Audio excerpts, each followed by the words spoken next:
At t equal to 0, truck starting from rest moves in the positive x direction at a uniform acceleration of 5 meter per second square. At t equal to 20 second, a ball is released from the top of the truck. The ball strikes the ground in 1 second after the release. The velocity of the ball when it strikes the ground will be. आसान शब्दों में बात करें तो ऐसा है कि यहाँ एक ट्रक है जो कि रुका हुआ है, लेकिन ये रुका हुआ रहेगा नहीं, ये चलेगा, क्योंकि यहाँ पर ट्रक में एक्सेलरेशन डाला गया है। ये acceleration according to the question 5 metre per second square के इक्वल है, और u आप 0 लिख सकते हैं। ट्रक के टॉप पे यहाँ पे कोई एक मान लेते हैं पर्सन, इसके हाथ में बॉल है और इसने क्या किया, बॉल को रिलीज़ कर दिया। ठीक है, बोला गया है क्या, एट t बराबर 20 second ball is release from the truck, मतलब बॉल अभी रिलीज़ नहीं की गई है, अभी इसे आप पकड़े रहिए, यहाँ पर अभी बॉल को आप पकड़े रहिए, ट्रक को आगे जाने दीजिए 20 सेकेंड तक, और फिर आप उसको रिलीज़ कर दीजिएगा बॉल को।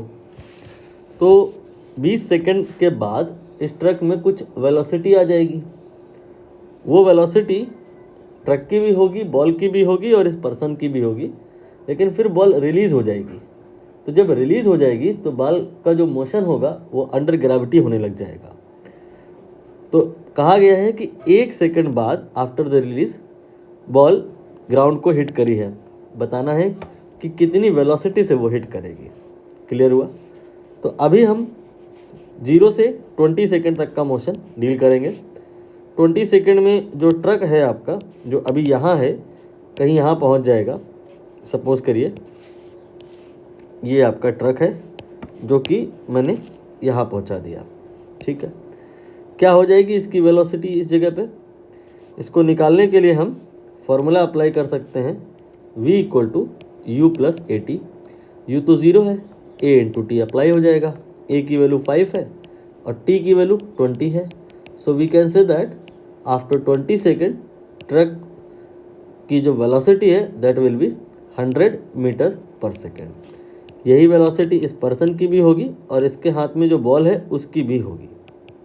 ठीक है, अब इसने क्या करना है, बॉल को रिलीज़ कर देना है। तो जब बॉल रिलीज़ करी गई है, आप सेपरेट डायग्राम भी ड्रॉ कर सकते हैं। तो यहाँ पर बॉल में कुछ हाइट होगी, सपोज करिए h, जो कि ट्रक की हाइट के ही बराबर होगा। और ये जो बॉल है ये रुकी हुई नहीं मानी जाएगी। ट्रक की जो स्पीड है वही बॉल की भी होगी। 100 की स्पीड से ये बॉल जा रही है और अब ट्रक से अलग हो चुकी है। इसका मोशन अंडर ग्रेविटी होगा, लेकिन सीधा नीचे नहीं आएगी। इसका जो ट्रेजेक्ट्री होगा, अंडर ग्रेविटी अगर बात हो रही है तो यहाँ पे पैराबोलिक हो जाएगा। ठीक है, इन्होंने कहा है कि 1 सेकेंड बाद ये बॉल ग्राउंड को आके हिट करती है। कितनी वेलोसिटी से हिट करेगी ये बताना है। तो इसका मतलब बॉल को यहाँ से यहाँ तक आने में 1 सेकेंड लगा है। t की वैल्यू 1 है और u की वैल्यू 0 है। u की वैल्यू 0 कैसे? दरअसल हम इस मोशन का y कंपोनेंट इमेजिन कर रहे हैं।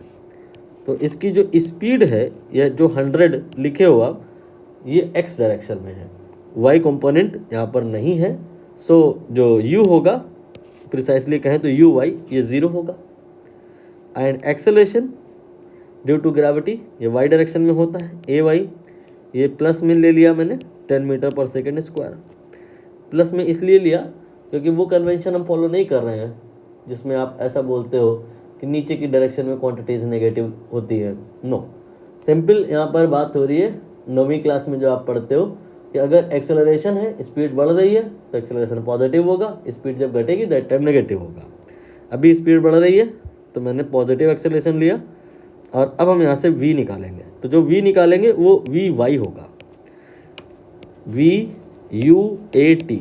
वी यू ए टी, इनको रिलेट करने वाली मैंने इक्वेशन लिख दी। v इक्वल टू यू 0 हो जाएगा, a की वैल्यू ये 10 है इंटू 1, तो v आ गया 10। इसका मतलब यहाँ पर ये जो बॉल पहुँची है ना, इसकी वेलोसिटी में दो कंपोनेंट होंगे, एक वाई कंपोनेंट होगा और वाई कंपोनेंट ही आपने निकाल लिया है, ये 10 होगा।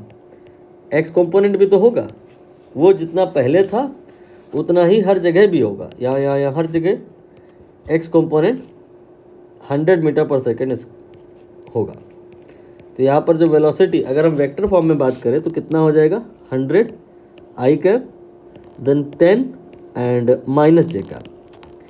तो आंसर देख लो, यहाँ पर ऑप्शन ए बिल्कुल मैच कर रहा है, 100 i cap minus 10 J cap.